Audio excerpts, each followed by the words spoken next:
43 வயது வரைக்கும் ஈழத்துக்காக எதுவும் பேசாமல் பிரபாகரனை பார்த்து விட்டு வந்து அவர் ஒரு ஹோட்டல் நடத்தின முதலாளி மாதிரி திரும்ப திரும்ப பேசிக்கொண்டே இருந்து எனக்கும் அவருக்கும் சாப்பாட்டுல பந்தயம். இதெல்லாம் அவர் இழிவுபடுத்துவதில்லை.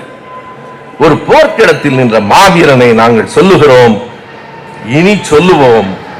மணியரசன் வெறும் மணியரசன் இல்லை, சாவர்கர் மணியரசன் என்றால் இவர் செந்தமிழன் சீமான் இல்லை, ஈழ மக்களை காட்டிக் கொடுத்த சிங்களவன் சீமான் என்று எழுதுங்கள்.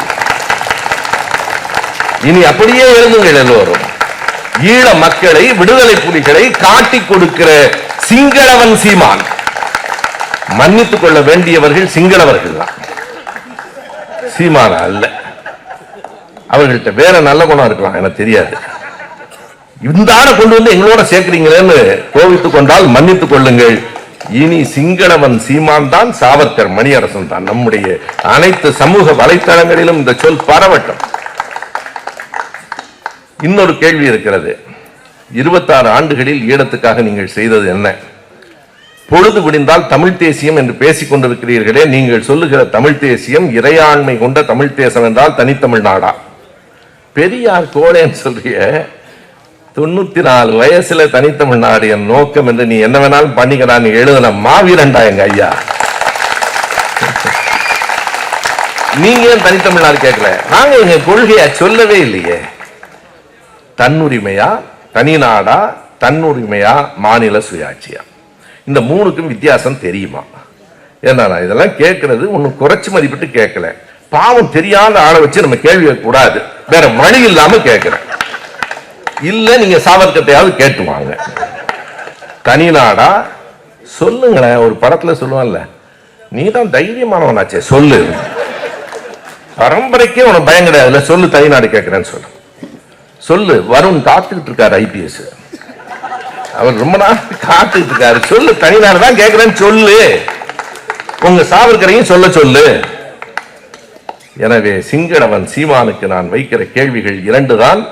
26 ஆண்டுகள் தமிழ்நாட்டில் ஈழத்துக்கு ஆதரவாக பற்றி எரிந்த நேரத்தில் எந்த போராட்டத்திலாவது நீங்கள் கலந்து கொண்டிருக்கிறீர்களா? ஒன்று, நீங்கள் கோருகிற தமிழ் தேசியம் தனிநாடா, தன்னுரிமையா, மாநில சுயாட்சியா? இல்லைங்க, மாநில சுயாட்சி தான் கேட்கிறேன். வந்துரு, இந்த மேடைக்கு வந்துருங்க. என்னத்துக்கு அப்புறம் தனியா தமிழ் தேசியம்?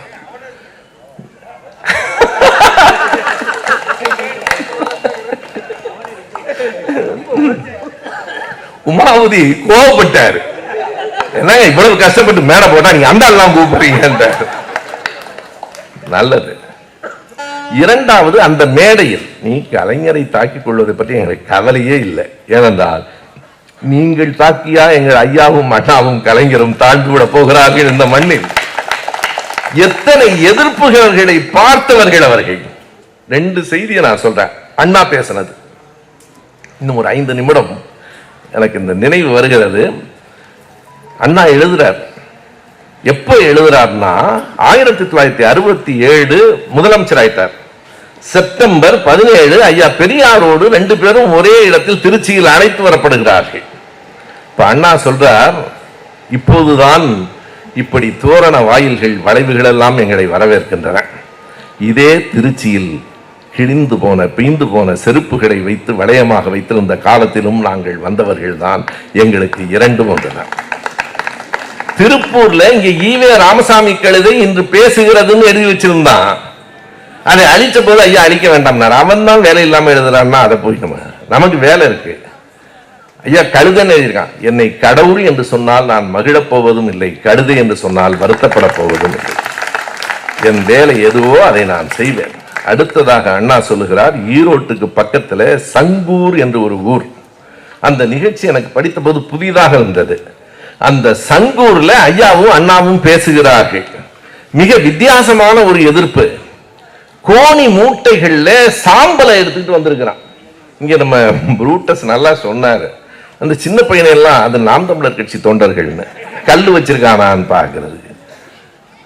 சங்கூர்ல மூட்டை மூட்டையாய் சாம்பல், சாம்பலை வைத்துக் கொண்டு ஐயாவும் அண்ணாவும் பேச பேச சாம்பலை வாரி முகத்தில் இறைத்திருக்கிறார்கள். அண்ணா சொல்லுகிறார், ஐயாவுக்கு இன்னும் கொஞ்சம் கருப்பு இருக்கு, முழுசும் வெள்ளையாயிடும் தாடி வீசுறாங்க. எல்லாவற்றையும் பார்த்து விட்டு தான் வந்திருக்கிறோம். அன்றைக்கு தலைவர்களின் முகங்களில் சாணத்தை எடுத்து வீசினார்கள். இன்றைக்கு வலைத்தளங்களில் ஆபாச சொற்களை வீசுகிறார்கள். இன்றைக்கு இரவு வீட்டுக்கு போன உடனே என்னை பற்றி எத்தனை இழிவான சொற்களால் எழுதுவார்கள் என்று எனக்கு தெரியும். நீ லட்சம் சொற்களால் இழிவாய் எழுதினாலும் நான் என் வாழ்வினால் தூய்மையாய் என்றும் நிற்பேன். உன்னால் என்னை இழிவுபடுத்த முடியாது, ஒரு நாளும் இழிவுபடுத்த முடியாது. எனவே அப்படி பேசியிருக்கிறவர் நான் என்ன சொல்லுகிறேன், நீங்கள் எத்தனை எதிர்ப்பையோ பார்த்து வளர்ந்தோம். கலைஞர் பாதை, நாசகாரன் பாதை, மோசக்காரன் பாதை என்று நீ கட்சி கூட்டம் போட்டு நடத்து, பேசு. பொது வெளியில், புத்தக கண்காட்சியில், அனைவருக்கும் பொதுவான இடத்தில், தமிழ்நாடு அரசினுடைய நிதியை பெற்றுக் கொண்டிருக்கிற இடத்தில் பேசுவதற்கு உனக்கு உரிமை இல்லை. அப்படி உன்னை பேச அனுமதித்தவர்கள் யார்? இதுதான் என்னுடைய பேச்சின் கடைசி. பப்பாசி இன்றைக்கு சொல்லிவிட்டார்கள், சீமான் பேச்சுக்கும் எங்களுக்கும் தொடர்பு இல்லை. அடுத்ததையும் சொல்லிவிட்டார்கள், தமிழ்தாய் வாழ்த்து பாடாததற்கும் நாங்கள் பொறுப்பு இல்லை, எங்களுக்கு இப்படி நடக்கும் என்று தெரியாது. தெரியாது தானே, நடந்து விட்டது இல்லையா? நடத்தியதற்கு யார் காரணமாக இருந்தார்கள்? யார் அழைத்தார்கள்? உடனே டிஸ்கவரி பேலஸில் இருந்து நண்பர் வேடியப்பன் அறிக்கை விடுகிறார், சீமான் இப்படி பேசுவார் என்று எங்களுக்கும் தெரியும். எவனுக்குமே தெரியாம இருக்கிற அழைச்சிட்டு வரீங்க. ஒரு ஆளை கூட்டிட்டு வந்ததுக்கு அப்புறம் இந்த மேடையில் நான் சொல்லுகிறேன், ஆவேசமாக பேசலாம், ஒரு சொல் கூட ஆபாசமாக இருக்கக்கூடாது, ஒரு சொல் கூட வன்முறையை தூண்டக்கூடாது. ஏனென்றால் அது அவர் பேசினார்னு நான் விலக மாட்டோம். இந்த மேடையில் பேசப்படுகிற எல்லாவற்றுக்கும் இந்த பேரவை பொறுப்பு, திராவிட இயக்க தமிழர் பேரவை பொறுப்பு. அதானே நாணயம், அதானே நேர்மை. கேட்கிறேன், டிஸ்கவரி பேலஸ் வேடியப்பன் அவர்கள் பொறுப்பேற்க வேண்டும். ஒரு அறிக்கை கொடுத்திருக்கிறாரு, எங்களுக்கும் அதுக்கும் சம்பந்தம் இல்லை, என்னை ஆலோசனை சொல்லுவதைகளை விட்டு விட்டு எங்களை முடக்கி விடாதீர்கள் என்று. உங்களை முடக்குவதெல்லாம் எங்களுக்கு நோக்கமே இல்லை, உங்களோடு எங்களுக்கு எந்த பகையும் இல்லை. ஆனால் செய்த தவறு, நடந்த தவறுக்கு நீங்கள் பொறுப்பேற்றுக் கொண்டால் தான் நீங்கள் நாணயமான மனிதர். நீங்களாக விலக வேண்டும், இதுதான் தீர்மானம். இல்லையானால் பப்பாசி டிஸ்கவரி புக்ஸ் பதிப்பகத்தை பப்பாசியிலிருந்து விலக்குவதோடு புத்தக கண்காட்சியை விட்டு அவர்களை வெளியேற்ற வேண்டும். இந்த உரத்த கையொலி, இந்த தீர்மானத்துக்கான ஆதரவு இங்கே கூடியிருக்கிற 1000 கைகள் ஒலிப்பதன் மூலம் இது பப்பாசிக்கு மட்டுமல்ல, இதனுடைய தீர்வு தமிழ்நாடு அரசுக்கும் அனுப்பப்படும். எங்கள் தலைவர் கலைஞரை புத்தக கண்காட்சியில் விமர்சிப்பதற்கு எவனுக்கும் உரிமை இல்லை, பார்த்து கொண்டிருக்க முடியாது. நாங்கள் பசும்பொன் பாண்டியன் சொன்னது போல இது உங்களுக்கான கடைசி எச்சரிக்கை. நன்றி, வணக்கம்.